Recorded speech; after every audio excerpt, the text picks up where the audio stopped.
In 1991, your father wrote a book called Beyond Race and Gender. And if you think about where we are today, in what ways do you believe we've gone beyond either of these two single identities? And how have we yet to?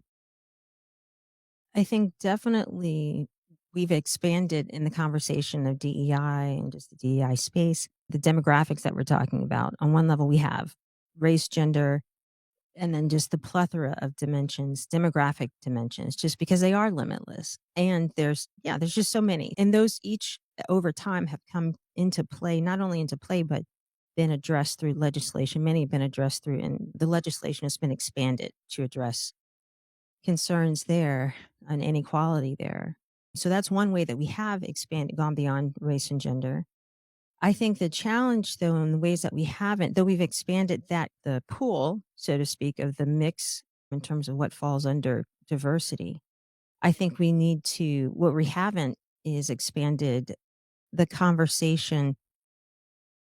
So, for example, with demographics, that's representational diversity. We haven't expanded the conversation often beyond representational diversity. So then a next step beyond, and when I say beyond, I'm not saying ethics to forget representational. I'm saying just to expand the conversation, broaden Mm. our lens that we're looking at this.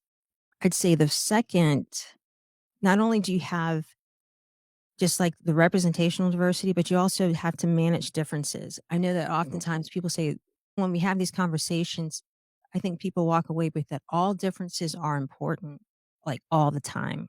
And that's just not true.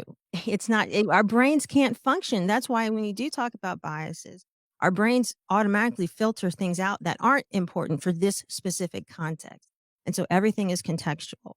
And so I think that's an important thing that we need to learn to expand our conversation to know what's the context, what are we, basically, what's the requirement in this specific event, in this specific moment, what is essential and what's not.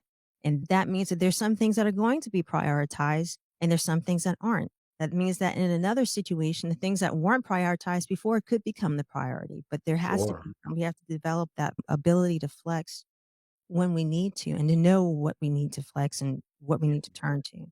So I think that's one way that we haven't expanded the conversation.